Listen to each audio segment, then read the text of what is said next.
Aujourd'hui, je vous montre 4 exercices qu'on utilise en journée de récupération avec les joueurs de l'ABC.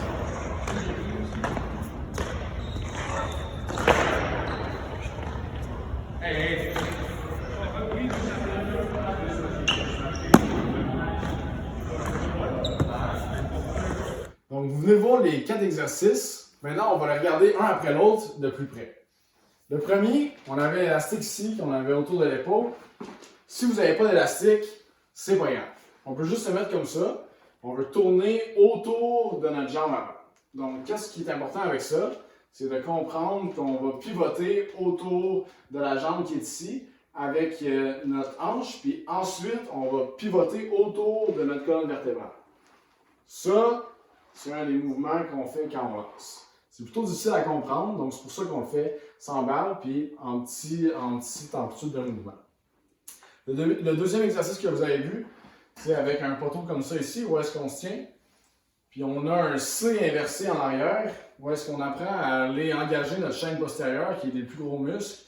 Puis ensuite, on va se mettre comme ça ici, puis on apprend à avoir une bonne direction vers la cible, et de se laisser aller en gardant justement ce C inversé-là. On peut le faire vraiment à basse intensité, de se tenir, et de se laisser aller comme ça. Le troisième exercice que vous avez vu, c'est nos lanceurs qui avaient les yeux fermés quand ils lancent. Pourquoi est-ce qu'on fait ça? Parce que c'est super important d'avoir une bonne proprioception quand on lance. On veut vraiment savoir où est-ce qu'on est dans l'espace. Donc, nos lanceurs, qu'est-ce qu'ils font? Ils se placent ici, ils se ferment les yeux, puis ils imaginent qu'il y a une caméra en arrière de leur tête qui les regarde pendant qu'ils font leur mouvement. Comme ça, ici, ils vont être beaucoup plus conscients de qu'est-ce qu'ils font. Puis ça va leur permettre de vraiment faire transférer leur mouvement quand on arrive à le faire sur le monticule.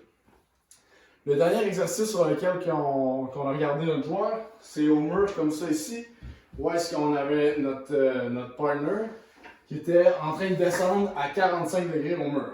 Pourquoi est-ce que c'est important? Parce que quand on lance, on veut descendre sur la pente. Puis souvent, il y a beaucoup de lanceurs qui ne comprennent pas ça. Il y en a qui vont juste descendre comme ça, puis aller après par en avant. Il y en a qui vont juste se laisser tomber par en avant, puis après ça, descendre. Nous autres, qu'est-ce qu'on veut? C'est descendre doucement la pente à 45 degrés. Puis en plus, ça va nous permettre d'aller engager notre chaîne postérieure un peu plus. Donc avec ces 4 exercices-là, vous pouvez faire ça chez vous, avec peu de matériel, puis ça vous permet d'être des meilleurs lanceurs.